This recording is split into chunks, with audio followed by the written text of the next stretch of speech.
जय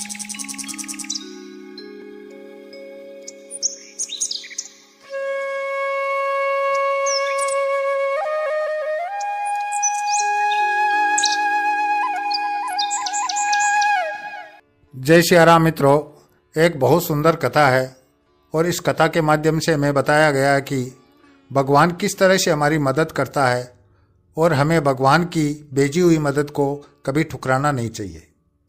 मित्रों, एक गांव होता है, चारों ओर पहाड़ियों से घिरा हुआ गांव, कुछ नीची जगह पर आबाद था।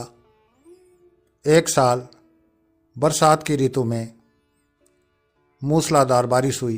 3 दिन 3 रात लगातार पानी बरसता रहा।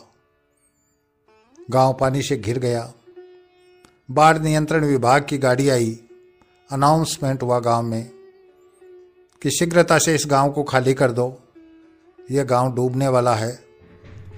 लोग अपने कीमती सामान, ढोर डंगर उन्होंने साथ लिया और ऊंचे स्थानों की ओर पलायन कर गए। गांव के कुछ लोगों को याद आया कि गांव में एक प्राचीन और बड़ा मंदिर है। उस मंदिर में एक पुजारी जी हैं, उन तक यह समाचार पहुंचाया जाए, उनको भी बचाया जाए। यह सोचकर गांव के कुछ लोग उनके पास गए। कहा, पुजारी जी, आपने अनाउंसमेंट नहीं सुना क्या? शीघ्रता से यह गांव हमें खाली करना है, आप भी हमारे साथ चलो, नहीं आपके प्राण संकट में आ सकते। पुजारी जी ने कहा, नहीं भाई, तुम जाओ, मुझे कहीं नहीं जाना है। मेरे भगवान मेरी मदद करेंगे, वही मुझे बचाएंगे। काफ़ी अनुनय विनय किया गांव के लोगों ने, लेकिन पुजारी जी ने उनके साथ जाना स्वीकार नहीं किया। थोड़ी देर में बाढ़ का पानी ऊपर आता है, मंदिर डूब जाता है पानी में। पुजारी बड़ी मुश्किल से सीढ़ियाँ चढ़ता हुआ छत पर पहुंचता है। छत पर पहुंचता है, चारों ओर देखता है, सिर्फ पानी पानी नजर आया। अब पुजारी जी को कुछ घबराहट हुई। भगवान को पुकारा, हे प्रभु मदद करो, मेरे प्राण संकट में है। तभी वो क्या देखते हैं कि सामने से एक नाव चली आ रही है। नाव गोताखोरों की थी जो डूबते हुए लोगों को बचाते हैं। उन्होंने देखा कि एक आदमी पानी से घिरा हुआ है। वो तुरंत नाव को पुजारी जी के पास लाए। आवाज़ देकर कहा, भाई हमारी नाव में बैठ जाओ, हम तुम्हें बचाने आए हैं। कहा, नहीं, आप लोग जाओ, मुझे नाव में नहीं बैठना है, भगवान मेरी मदद करेंगे, वही मुझे बचाने आएंगे। नाव चली गई। पानी का स्तर और ऊपर आने लगा। गांव में सबसे ऊंची जगह जो थी वो उस मंदिर का शिखर था। पुजारी जी को और कोई विकल्प नजर नहीं आया। वो उस शिखर पर चढ़ना शुरू कर देते हैं। जैसे जैसे शिखर पर ऊपर चढ़ते हैं, पानी का स्तर भी ऊपर आता जाता है। करते करते सिर्फ कलश जो शिखर के ऊपर होता है वो दिखाई दे रहा था। पुजारी जी उस कलश को बाहों में भरकर ऊपर बैठ जाते हैं। नीचे जल और ऊपर आसमान। वो आकाश की ओर मुंह करके कहते हैं, हे प्रभु मदद करो, मेरे प्राण संकट में हैं।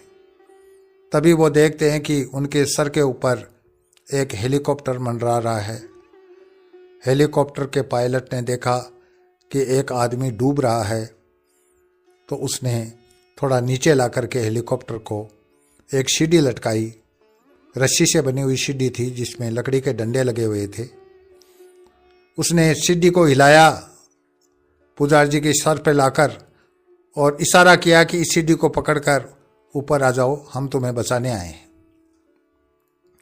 पुजारी जी ने वो मदद स्वीकार नहीं की।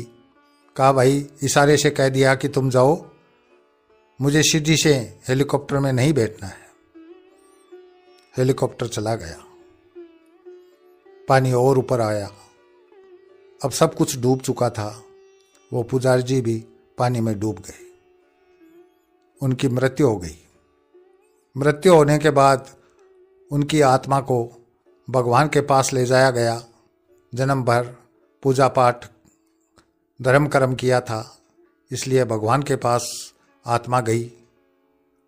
पुजारी जी की आत्मा ने जब भगवान को देखा सामने तो वो जोर से चीखे कि अरे प्रभु, आप तो बड़े निष्ठुर हो, मेरे प्राण नहीं बचाए आपने, इतना धर्म कर्म किया, इतना श्रद्धा और विश्वास प्रकट किया आप पर, और आपने मुझे बचाया नहीं, आप आए नहीं मुझे बचाने के लिए। प्रभु हंसे, कहा अरे मेरे भोले भगत, मैंने एक नहीं 3 बार तुम्हारी मदद करनी चाहिए, लेकिन तुमने मेरी मदद स्वीकार नहीं की। याद करो, सबसे पहले मैंने गाड़ी भेजी अनाउंसमेंट करवाने के लिए, उस अनाउंसमेंट को तुमने अनदेखा कर दिया।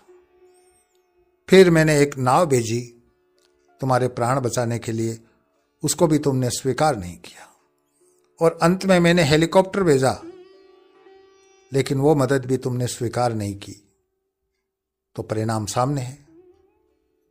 तो मित्रों, इस कहानी से हमें यही शिक्षा मिलती है कि हम अगर श्रद्धा और विश्वास प्रकट करते हैं प्रभु के प्रति, तो वो मदद हमारी जरूर करता है।